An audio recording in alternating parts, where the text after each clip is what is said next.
नमस्कार मित्रांनो. लोकसभा निवडणुकांची घोषणा झालेली आहे. एकूण 7 टप्प्यामध्ये आता भारतामध्ये लोकसभा निवडणुका होणार आहे. आणि मग अशा वेळेस प्रत्येक जनतेच्या मनामध्ये हा प्रश्न निर्माण होणं साहजिक आहे की आगामी कालखंड सरकार नेमकं कोणाचं येणार. पण हा प्रश्न या ठिकाणी प्रत्येकाच्या मनात जरी पडत असला तरी त्याच्यापेक्षा सर्वात महत्वाचा प्रश्न जर कोणता असेल तर तो हा आहे की आगामी कालखंडामध्ये नेमकं सरकार कोणाचं आलं पाहिजे. कारण की आपण मागील 10 वर्षामध्ये भाजप सारख्या पक्षाचं जे काही सरकार आहे ते पाहिलेलं आहे, एनडीएचं सरकार पाहिलेलं आहे, मोदींचं सरकार पाहिलेलं आहे. आणि या मागील 10 वर्षातल्या मोदी सरकारचा अनुभव घेतल्यानंतर आपल्याला या मोदी सरकारचा लेखाजोखा करणं हे आवश्यक आहे किंवा त्याचा हिशोब करणं हे आवश्यक आहे. आणि म्हणून मोदी का हिसाब या नावाने आज आपण ही जी काही व्हिडिओ आहे तो विचारात घेतलेला आहे. आता मोदी का हिसाब करण्याची गरज का आहे तर एक लक्षात घ्या की जेव्हा केव्हा आपण कोणतीही एखादी गोष्ट खरेदी करत असतो किंवा जेव्हा केव्हा एखादी आपण गोष्ट या ठिकाणी आपल्या घराच्या पातळीवर करत असतो तेव्हा आपण त्या संबंध गोष्टी साखून परखून पाहत असतो. म्हणजे कोणत्या अर्थाने तर साधी आपल्याला बाजारात जर एखादी वस्तू घ्यायची म्हटले मग ती कोथिंबीर असेल, भाजी घेत असताना कोथिंबीर घेणं असेल किंवा भाजी घेणं असेल किंवा एखादी वस्तू घेणं असेल तर आपण ती पूर्णपणाने तपासून घेतो, पूर्णपणाने या ठिकाणी चाखून घेतो, पारखून घेतो. एवढंच नाही तर आपल्याकडे आपल्या घरामध्ये जर आपल्याला लग्न कार्याच्या दृष्टिकोनातून या ठिकाणी एखाद्या मुलीकरता मुलगा बघायचा असेल, पाहायचा असेल किंवा एखाद्या मुलाकरता मुलगी पाहायची असेल तर त्याही वेळेस आपण त्या मुलासंबंधीची त्या मुलीसंबंधीची पूर्ण माहिती काढत असतो. त्या संबंध घराभराची माहिती काढत असतो, खानदाराची माहिती काढत असतो. आणि एक प्रकारे मुलगा काय करतो, मुलगी काय करते, शिक्षण किती, त्याचं गोत्र काय किंवा एक प्रकारे गुण जुळतात का, या अशा अनेक 12 भानगडी आपण त्याच्यामध्ये विचार घेत असतो. मग या सगळ्या गोष्टी जेव्हा आपण घराच्या पातळीवर आपल्या तपासत असतो, विचारात घेत असतो, तर मग आपलं नवीन सरकार निवडत असताना आपण या गोष्टी का लक्षात घेत नाही. जेव्हा आपण आता येणाऱ्या नवीन सरकारची या ठिकाणी विचार करतोय तेव्हा आपल्याला हेही लक्षात घेतलं पाहिजे की नवीन सरकार हे या ठिकाणी कसं असावं किंवा कोणतं असलं पाहिजे. जर आपल्याला मागच्या सरकारला पुढे कंटिन्यू करायचं असेल तर त्या मागच्या सरकारचा लेखाजोखा आपण तपासून पाहिलं पाहिजे की मागील 10 वर्षामध्ये मोदी सरकारने खरंच काही चांगलं काम केलेलं आहे का उगाच या ठिकाणी त्याचा गाजावाजा, ज्याला आपण खोटा गाजावाजा असं म्हणू शकतो, जुमलाबाजी असं म्हणू शकतो, ही केलेली आहे का हेही तपासून पाहणं गरजेचं. हे म्हणण्याची वेळ यासाठी येते कारण की मागील 10 वर्षामध्ये मोदी सरकारने खूप काही केलेलं आहे असं अजिबात वाटत नाही. आणि म्हणून या ठिकाणी या मोदी सरकारचा मागील 10 वर्षाचा हिशोब, मोदी का हिसाब या व्हिडिओच्या माध्यमातून सांगण्याचा आज मी प्रयत्न करतो. नमस्कार, मी प्राध्यापक विजय कुमार शिंदे. आज आपण या व्हिडिओच्या माध्यमातून मोदी सरकारचा जो हिशोब आहे तो या ठिकाणी मागील 10 वर्षाच्या आधारावर तपासून पाहणार आहोत. आपल्याला वाटणं साहजिक आहे किंवा या ठिकाणी मोदी सरकारने खूप काही कामं केलेली आहेत किंवा खूप काही या ठिकाणी जे काही उद्दिष्ट आहे ते गाठलेलं आहे किंवा साध्य केलेलं आहे. पण हे जे मत आहे ते प्रत्येकाचाच असेल अशातला भाग नाहीये. मी त्या ठिकाणी काँग्रेसच्या दर्शनातून बायस भूमिका घेतोय अशातलाही भाग नाही किंवा भाजपच्या बाबतीत सुद्धा या ठिकाणी विरोध करतो अशातलाही भाग नाही. पण जेव्हा आपण या ठिकाणी मोदी सरकारच्या मागील 10 वर्षाचा लेखाजोखा करू तेव्हा आपल्याला प्रत्येक गोष्टीची चांगली माहिती असणं गरजेचं आहे. प्रत्येक गोष्टीचा योग्य पद्धतीने एक मतदार म्हणून विचार करण्याची गरज आहे. का? कारण की जर का आपण मतदार म्हणून या मोदी सरकारच्या लेखाजोख्याचा हिशोबाचा विचार करणार नसाल तर मग आगामी कालखंडात या सरकारला संधी द्यायची का नाही याचा योग्य पद्धतीने आपण या ठिकाणी विचार करू शकणार नाही. आणि म्हणून नेमकं सरकार कोणतं आलं पाहिजे आगामी कालखंडात याचा विचार करत असताना प्रथमतः आपण मागील सरकारच्या या 10 वर्षाच्या कालखंडाचा सुद्धा विचार करण्याची गरज आहे. मग मागील सरकार जर आपण मोदी सरकारचा जर विचार केला तर मोदी सरकार काही पातळ्यावर यशस्वी ठरलेलं आहे असं म्हणायला काही हरकत नाही. मी लागलीच या ठिकाणी पहिल्यांदा मोदी सरकारच्या संबंध ज्या काही अयशस्वी गोष्टी आहेत त्याच्यावर प्रकाश टाकतो अशातला भाग नाहीये. मी पहिल्यांदा मोदी सरकारच्या चांगल्याही बाजू सांगणार आहे आणि मग या ठिकाणी मोदी सरकारच्या ज्या काही अयशस्वी ठरलेल्या बाजू आहेत किंवा ज्या बाबतीत या ठिकाणी मोदी सरकार सपशेल अपयशी ठरलेलं आहे याही बाबतीत बोलणार. मग मोदी सरकारच्या ठराविक दृष्टीने विचार केला तर काही ठराविक बाजू आहेत की ज्या या ठिकाणी यशाच्या पातळी स्पष्ट करता येतात. मग त्यामध्ये या ठिकाणी जो काही मोदी सरकारने 5 ऑगस्ट 2019 निर्णय घेतला होता कलम 370 हटवण्याचा तर निश्चितपणाने तो स्वागतार्ह निर्णय आहे असं मी म्हणायला काही हरकत नाही. काही जणांना वाटेल किंवा कलम 370चा निर्णय जो काय तो लोकशाही मार्गाने घेतलेला नाही, मोदी सरकारने तो हुकुमशाही मार्गाने घेतलेला आहे. तर तेही या ठिकाणी योग्य आहे का तर कलम 370 हटवणं हे जरी या ठिकाणी योग्य असलं तरी ते कोणत्या मार्गाने हटवलेलं आहे हाही महत्वाचा भाग आहे. कलम 370 हे हटवणं हे बीजेपीच्या अजेंड्याचा भाग आहे. त्याप्रमाणे ते वागलेले आहेत. तो अजेंड्यामधला मुद्दा त्यांनी पूर्ण केलेला आहे. पण ज्या मार्गाने तो पूर्ण केलेला आहे तो मार्ग चुकीचा आहे असं मला वाटतं. जर का हैदराबाद सारख्या संस्थानाचा विचार आपल्याकडे पोलीस कारवाई करून केला गेलेला होता, तर या ठिकाणी काश्मीरच्या बाबतीत तशाच प्रकारची परिस्थिती आपण विचार घेतली का? किंवा इतर ठिकाणी स्वातंत्र्य कालखंडामध्ये आपण जर पाहिलं तर एक प्रकारे जी काही संस्थानिक भारतामध्ये समाविष्ट झाली, काही ठिकाणी सर्वमताने किंवा सर्वमताने या ठिकाणी ती संस्थानिक भारतामध्ये विलीन झालेली होती. पण या ठिकाणी काश्मीरचा मुद्दा जो काय आहे किंवा कलम 370चा मुद्दा जो आहे तो भिस्त घोंगडे राहिला होता बरेच काळापासून. तो पंडित नेहरूंच्या एक प्रकारे कारणामुळे राहिला का इतर कोणत्या कारणामुळे राहिला हा चर्चेचा विषय नाहीये. पण या ठिकाणी ज्या सार्वमताने ज्या लोकशाही मार्गाने कलम 370चा विचार करणं अपेक्षित होतं तो झालेला नाहीये, हा महत्वाचा मुद्दा आहे. आणि म्हणून या ठिकाणी कलम 370 हे जरी या सरकारचं यश असलं तरी ज्या मार्गाचा वापर या ठिकाणी कलम 370 हटवण्यासाठी या सरकारकडून केला गेला तो मार्ग या ठिकाणी चुकीचा होता असं म्हणायला काय हरकत नाही. दुसरी यशाची बाजू जर कोणती असेल तर त्यांच्याच अजेंड्यामधला आणखीन एक मुद्दा होता तो म्हणजे कोणता, तर एक प्रकारे राम मंदिरचा मुद्दा, की जो बीजेपीच्या अजेंड्यातला मुद्दा होता आणि तो ऑब्व्हियसली त्यांनी साध्य केलेला की राम मंदिर वही बनाएंगे. अयोध्येमध्ये राम मंदिर, रामलालांची प्रतिष्ठापना करून राम मंदिर बांधलं हे त्यांच्या बीजेपीच्या अजेंड्याचा भाग होता. त्यांनी तो साध्य केला आणि तो भारतातल्या बहुतांश हिंदूंना दिलेला तो शब्द होता, त्यांनी तो साध्य केलेला आहे. आणि म्हणून धार्मिक पातळीवर त्यांचं ते यश हे निश्चितच मान्य करावं लागेल. का तर या ठिकाणी एक प्रकारे या ठिकाणी त्यांनी हे आपल्या अजेंड्यामध्ये स्पष्ट केलेलं होतं आणि त्याच बळावर त्यांनी निवडणूक सुद्धा 2019 लढवली होती आणि जिंकून आलेली होती. पण महत्वाचा मुद्दा हा आहे की भलेही राम मंदिरचा मुद्दा त्यांच्या माध्यमातून साध्य केलेला असला तरी हे करत असताना त्यांनी हे विसरता कामा नये की भारतीय राज्यघटना ही धर्मनिरपेक्ष आहे, सेक्युलर आहे. आणि मग धर्मनिरपेक्ष राज्यघटनेचा जेव्हा आपण विचार करतो तेव्हा एका रामलालाचा विचार करून किंवा एखाद्या या ठिकाणी राम मंदिरचा विचार करून चालणार नाही. म्हणून या ठिकाणी राम मंदिर हे बीजेपीच्या दृष्टीने भलेही या ठिकाणी यश वाटत असलं तरी ते करत असताना त्यांनी भारतीय राज्यघटनेच्या धर्मनिरपेक्षतेला ठेस पोहोचता कामा नये याचीही काळजी घेतली पाहिजे होती. पण त्यांनी ती घेतलेली आहे असं अजून तरी वाटत नाही.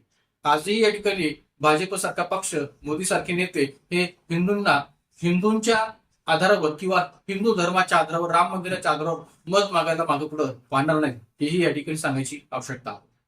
आणि काही बाबतीत या ठिकाणी हेही या सरकारचं यश मानता येऊ शकेल. ते म्हणजे कोणतं, तर एक प्रकारे या ठिकाणी 106वी घटनावृत्ती की ज्या 106व्या घटनावृत्तीच्या माध्यमातून नारी शक्ती वंदन विधेयक हे या सरकारने पास केलं. आणि बऱ्याच दिवसापासून या ठिकाणी भिस्त घोंगडा असलेला जो प्रश्न होता की विधानसभा आणि लोकसभा या दोन्ही सभागृहांमध्ये महिलांना 33% आरक्षण, वन-थर्ड आरक्षण जे काय आहे ते मिळालं पाहिजे, तर तोही मुद्दा या ठिकाणी सरकारने लावलेला आहे या सरकारच्या माध्यमातून. आणि म्हणून या दोन मुद्द्यांपेक्षा म्हणजे कलम 370 आणि राम मंदिरचा मुद्दा या दोन मुद्द्यांपेक्षा अधिकाधिक महत्वाचं स्थान जर कोणत्या मुद्द्याला देईल तर या सरकारच्या या यशाला की त्यांनी नारी शक्ती वंदन विधेयक या विधेयकाच्या माध्यमातून कुठेतरी या ठिकाणी महिलांना लोकसभा आणि विधानसभेमध्ये जे काही स्थान मोठ्या प्रमाणात मिळायला पाहिजे ते उपलब्ध करून दिलेलं आहे. त्यामुळे निश्चितच 106वी घटनावृत्ती आणि नारी शक्ती वंदन विधेयक जे पास केलेलं आहे ते या सरकारचं सर्वात मोठं यश म्हणून सांगता येऊ शकेल.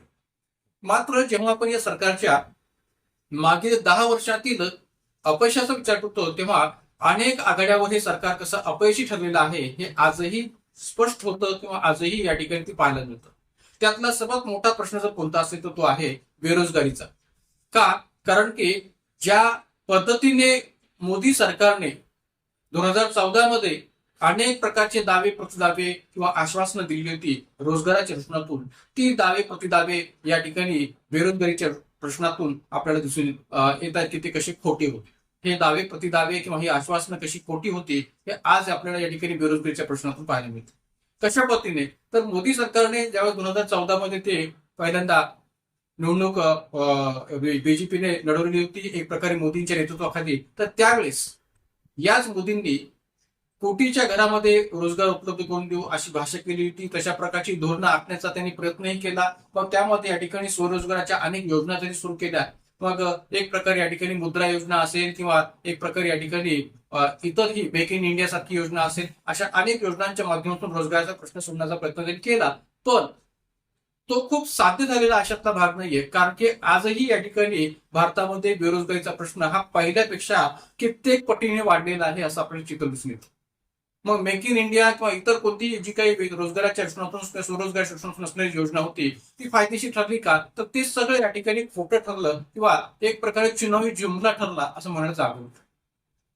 आणि कधी काळी मोदींनीच या ठिकाणी आपल्या भाषणातून असं सांगण्याचा प्रयत्न केला किंवा जर का तुम्हाला रोजगार मिळत नसेल तर समोस्याचा त्या ठिकाणी ठेला टाका, वडापावचं दुकान टाका, म्हणजे आपण डिग्री घ्यायची आणि वडापाव किंवा समोसाची दुकानं टाकायची असं मोदींना म्हणायचे का, हा प्रश्न इथं निर्माण होतो.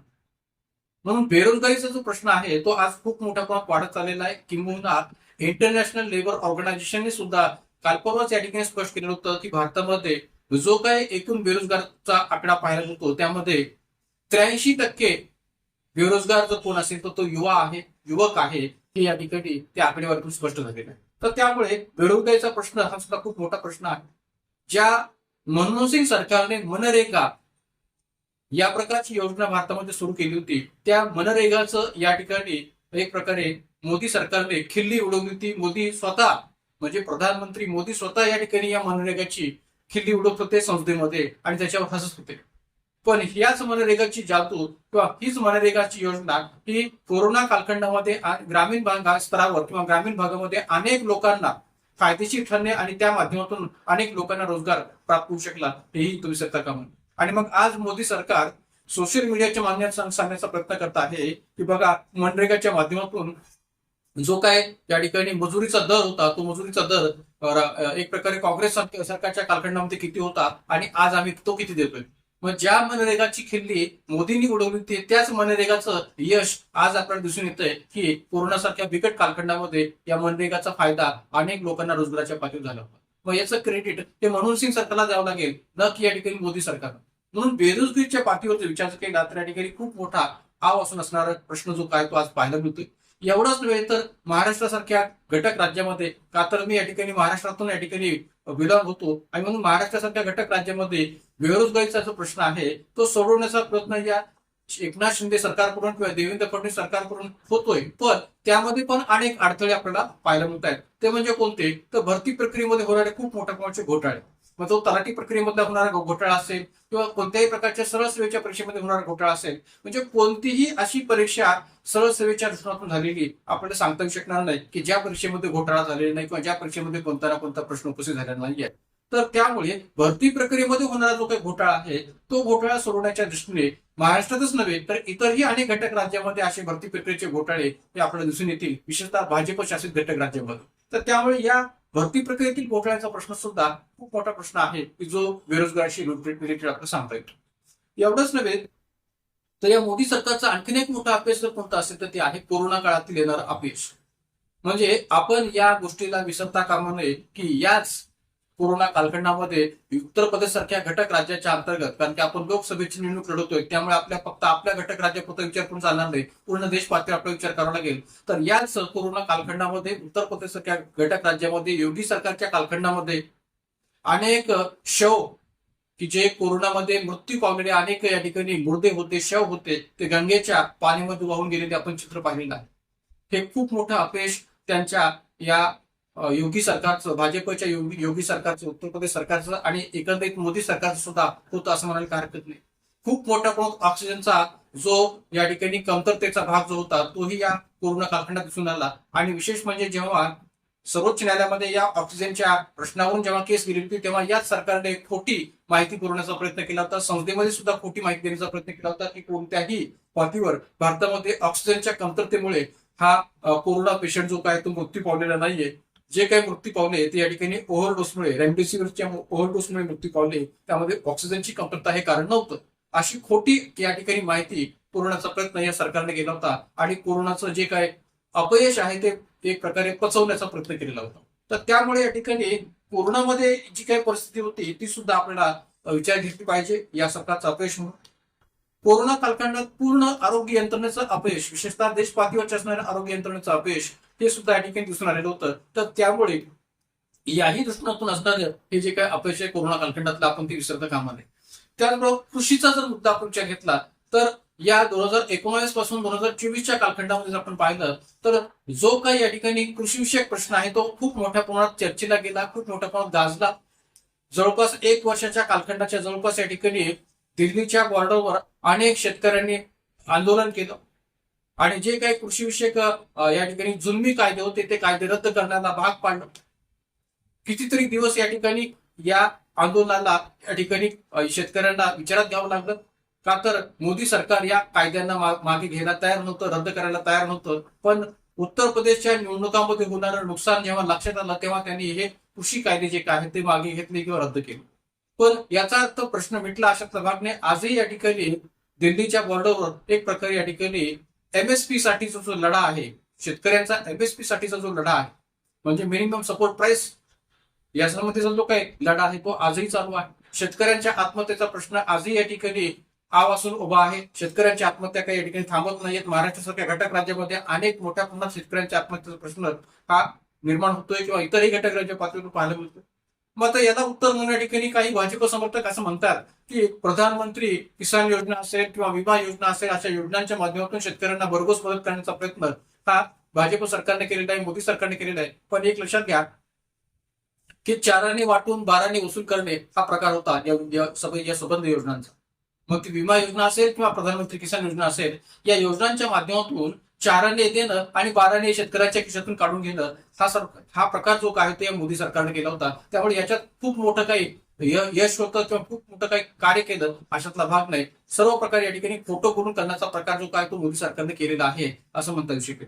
म्हणून प्रधानमंत्री किसान योजना किंवा विमा योजना अशा कोणत्याही योजना शेतकऱ्यांसाठी फायद्याची ठरल्या असं म्हणता येणार नाही. फक्त चुनावी जुमला या अर्थाने त्याचा विचार करता येऊ शकेल एवढंच काय आहे.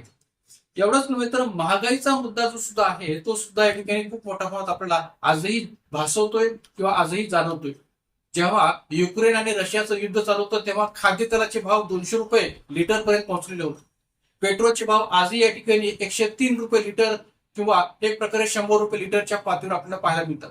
म्हणजे पेट्रोलचे भाव असतील, खाद्यतेलाचे भाव असतील किंवा सर्वसामान्यांना जे वस्तू जीवनावश्यक वस्तू म्हणून या ठिकाणी रोजच्या पातळीवर पाहायला मिळतात किंवा आवश्यक असतात त्याचेही भाव आज कमी झालेले आहेत अशातला भाग नाहीये.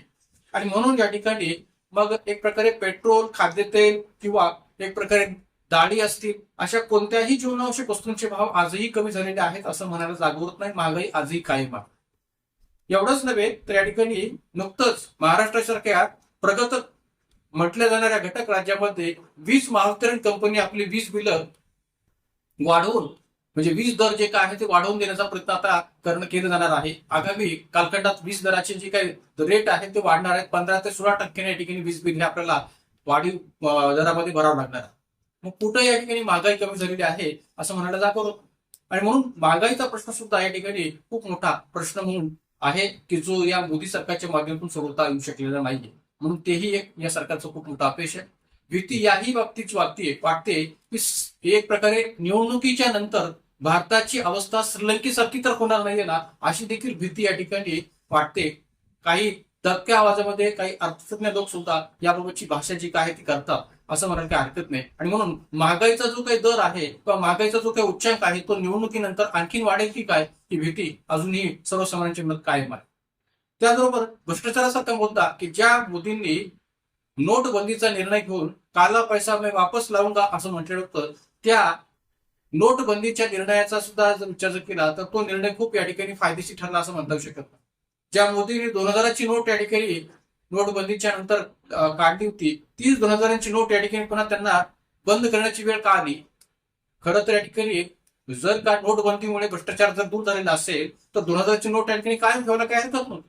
पण त्यांनाही चांगलं माहित होतं की 2000च्या नोटमुळे काळ्या पैशाचं प्रमाण वाढणारच आहे, ते उलट कमी होणार नाही तर वाढणारच आहे. पण तरीही या ठिकाणी एक प्रकारे त्यांनी नोटबंदीचा जो काही मार्ग आहे तो वापरून एक प्रकारे भ्रष्टाचाराला कंट्रोल करण्याचा प्रयत्न करण्याच्या ऐवजी उलट भ्रष्टाचाराला प्रोत्साहन देण्याचाच मार्ग मोकळा केला होता असं म्हणायला काय हरकत. आणि म्हणून नोटबंदीचा निर्णय असो हाही या ठिकाणी खूप प्रमाणात यशस्वी ठरला असं नाहीये तर तो अपयशी ठरलेला आहे असं म्हणायला जागा होते. एवढंच नव्हे तर या ठिकाणी इलेक्ट्रॉल बॉन्ड सारखा मुद्दा जो या ठिकाणी या सरकारचा एक मोठा स्कॅम आहे, मी त्याला स्कीम म्हणणार नाही, स्कॅम आहे. तर हा जो काही इलेक्ट्रॉल बॉन्डचा मुद्दा आहे तो या ठिकाणी भाजपसाठी निश्चितच फायदेशीर ठरलेला आहे. आता काही लोक म्हणतात की या ठिकाणी डीएमके सारखा पक्ष असेल, काँग्रेस सारखा पक्ष असेल यांनाही या ठिकाणी या इलेक्ट्रॉल बॉन्डच्या माध्यमातून पैसे प्राप्त झालेले आहेत असं म्हणता येऊ शकणार नाही का. तर निश्चित सगळ्याच राजकीय पक्षांना या इलेक्ट्रॉल बॉन्डच्या माध्यमातून पैसे प्राप्त झालेले आहेत. पण इलेक्ट्रॉल बॉन्डचा मिसयूज किंवा गैरवापर, दुरुपयोग जो या ठिकाणी भाजपसारख्या पक्षाने केला, ईडी सारख्या यंत्रणेचा इलेक्ट्रोल बॉन्डच्या स्तरावर जो काही दुरुपयोग केलेला आहे त्याचा जर विचार केला, किंवा सीबीआय सारख्या यंत्रणेचा सुद्धा मिसयूज जो काही केलेला आहे, तर या सगळ्या गोष्टी ज्या आहेत त्या भ्रष्टाचाराला प्रोत्साहन देण्यासाठीच केलेलं. कारण की इलेक्ट्रॉन बॉन्डच्या माध्यमातून एक या ठिकाणी पांढरपेशा भ्रष्टाचार या ठिकाणी करण्याचा प्रयत्न जो काय तो बीजेपीने केलेला आहे. लिगली भ्रष्टाचार ज्याला आपण म्हणू शकतो, लिगली भ्रष्टाचार, कायदेशीर भ्रष्टाचार, म्हणजे कुणावर तरी या ठिकाणी दबाव टाकायचा आणि पैसे उकळायचे, हा प्रकार या ठिकाणी इलेक्ट्रॉन बॉन्डच्या माध्यमातून ईडीची भीती दाखवून या ठिकाणी त्यांनी केलेला आहे. आणि म्हणून भ्रष्टाचाराचा मुद्दा सुद्धा एक प्रकारे सोडवण्यामध्ये मोदी सरकार हे अपयशी ठरलेलं आहे असं म्हणायला जागा होते. ज्या मोदींनी मैं न खाऊंगा न किसी को खाने दूंगा असं म्हटलेलं होतं, पण जे जे लोक खाणारे आहेत ते सगळी टोळी त्यांच्या या ठिकाणी पक्षामध्ये येऊन बसलेली. म्हणजे आता असंच म्हणावं लागेल की अलीबाबा और 40 चोर.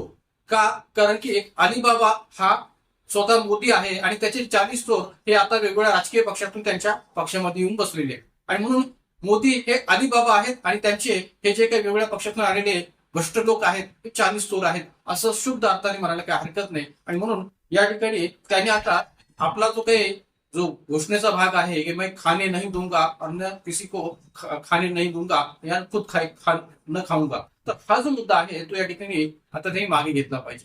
म्हणून भ्रष्टाचारासारख्या मोठ्या प्रश्नावर सुद्धा या ठिकाणी मोदी सरकार अपयशी ठरलेलं आहे हे पूर्ण अर्थाने सांगता येऊ शकतं.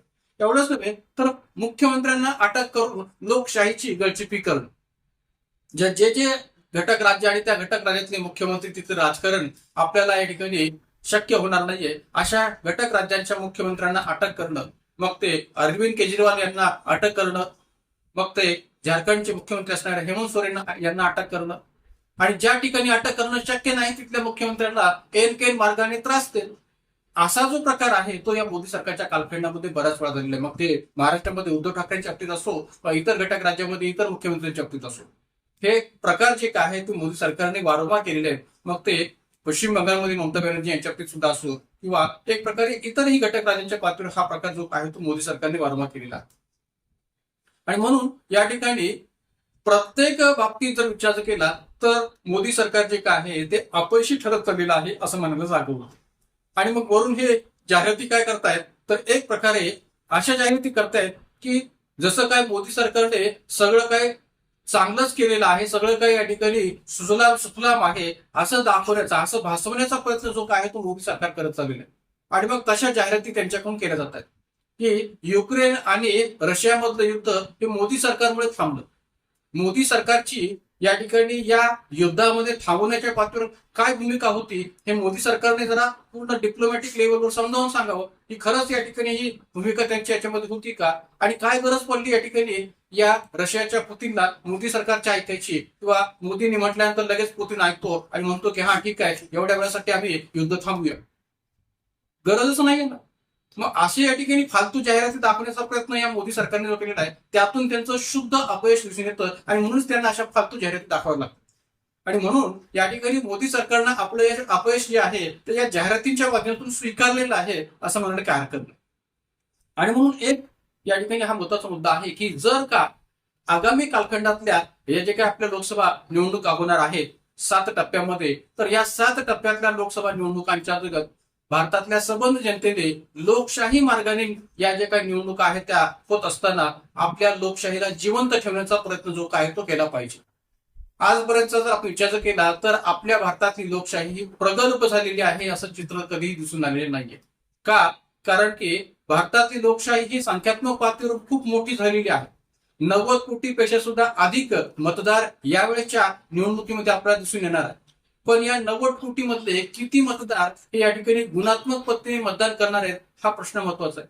कारण की दरवेळेस आपण या ठिकाणी धर्म, जात याच बाबीवर किंवा याच आधारावर मतदान करतो, पण प्रत्येक वेळेस आपण याच आधारावर मतदान जर करत असाल तर हे आजपर्यंतचं अपयश आपल्या मतदाराच्या पातळीवरच आपण सांगता येऊ शकेल.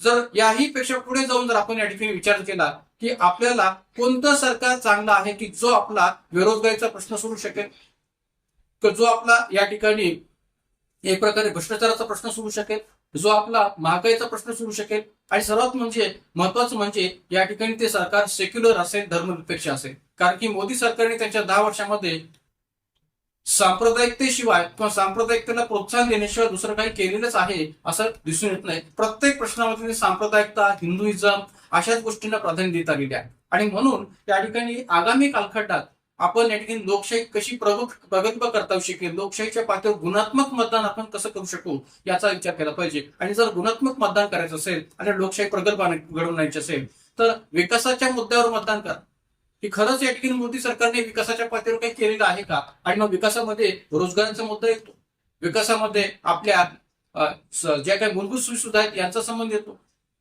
म्हणून अनेक गोष्टी या विकासाच्या पातळीवर अंतर्भूत होतात. त्या आधारावर खरंच मोदी सरकार 100% उतरलेलं आहे का याचा विचार करून मतदान करणं हे अधिक योग्य राहील. आणि म्हणून त्या ठिकाणी ही लोकशाहीची गळचिपी जी मोदी सरकारकडून चालू आहे ती जर थांबवायची असेल तर या ठिकाणी एक प्रकारे अटल बिहारी वाजपेयी यांनी जे कधी काळी विधान बोललेलं होतं याच आपल्या भारताच्या संसदेमध्ये, संसद भवनामध्ये किंवा एक प्रकारे या संसदेच्या पवित्र इमारतीमध्ये, ते म्हणजे कोणतं, की सरकारे आएगी जाएगी पार्टियां बिगड़ेगी बनेगी लेकिन हे लोकतंत्र अमर रहना चाहिए.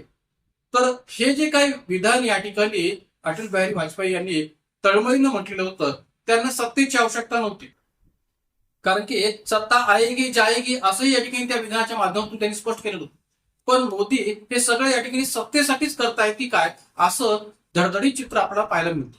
आणि म्हणून या ठिकाणी मोदींचं हे जे काही वर्तन आहे, मोदींचं हे जे काही या ठिकाणी एक प्रकारे वागणं आहे किंवा एक प्रकारे मोदी सरकारचं हे जे काही लोकशाहीच्या पातळीवरचा असणारा जो रोल आहे, भूमिका जी आहे ती खूप चुकीची आहे आणि लोकशाहीला दडपणारी आहे आणि हुकुमशाहीला जवळ करणारी आहे, डिक्टरशिपला जवळ करणारी आहे असं चित्र आपल्याला आज पातळीवर दिसून येतं.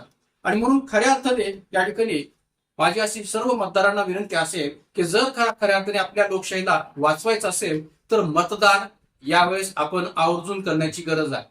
की जे लोक या ठिकाणी मतदानासाठी जात नाहीत आणि मतदानाचा दिवस सुट्टीसाठी मजेसाठी घालवतात त्यांनी मतदान केलं पाहिजे, मतदान करायला पाहिजे. आणि जर का खरंच या राजकारणावर आणि या पूर्ण या ठिकाणी राजकीय परिस्थितीवर ज्यांना राग असेल तर त्यांनी जरूर मतदान करावं. पण असे काही लोक आहेत की ज्यांना या ठिकाणी मतदान करायचंय पण कोणालाही वोट द्यायचा नाही, कोणालाही मत द्यायचं नाही, नोटाचा वापर करायचा आहे. तर असेही या लोकांना मी म्हणू शकतो, मतदारांना म्हणू शकतो की निश्चितपणाने आपण आपल्या नोटाचा वापर करायला काही हरकत नाही. पण नोटाचा वापर करत असताना हे पण गोष्ट लक्षात ठेवावं की आगामी कालखंडामध्ये आपण एक चांगलं सरकार जर निवडून द्यायचं असेल तर आपण आपलं मत वाया जाता कामा नये. आणि ज्यांना मतदान करावंच वाटत नाहीये त्यांना एकच सांगणं आहे की या सरकारचा जेवढा विरोध करता येऊ शकेल तेवढा विरोध अशा वेगवेगळ्या प्रकारच्या सोशल मीडियाच्या माध्यमातून किंवा आपल्या मतांच्या माध्यमातून करायला निश्चितच या ठिकाणी पुढे यावं. का? कारण की मागील सरकारचं जे काही 10 वर्षातलं कामकाज आहे किंवा कारभार जो आहे तो खूप चांगला आहे, खूप योग्य होता असं म्हणायला कुठेही जागा नाहीये. आणि म्हणून आता सरकार बदलण्याची वेळ आलेली आहे आणि ती प्रत्येकाने योग्य पद्धतीने वापरली पाहिजे, ती गमावता कामा नये. का तर आता बिकट परिस्थिती निर्माण झालेली आहे या सरकारच्या माध्यमातून. हे माझं या ठिकाणी सिरियसली आणि एक प्रकारे विचारपूर्वक सांगणं आहे की आगामी कालखंडातल्या ज्या काही 7 टप्प्यामध्ये होणाऱ्या लोकसभेच्या निवडणुका आहेत, जर का त्यामध्ये आपण योग्य पद्धतीने मतदान केलं तर निश्चितच आपण एक बदल जो आहे तो पाहू शकतो.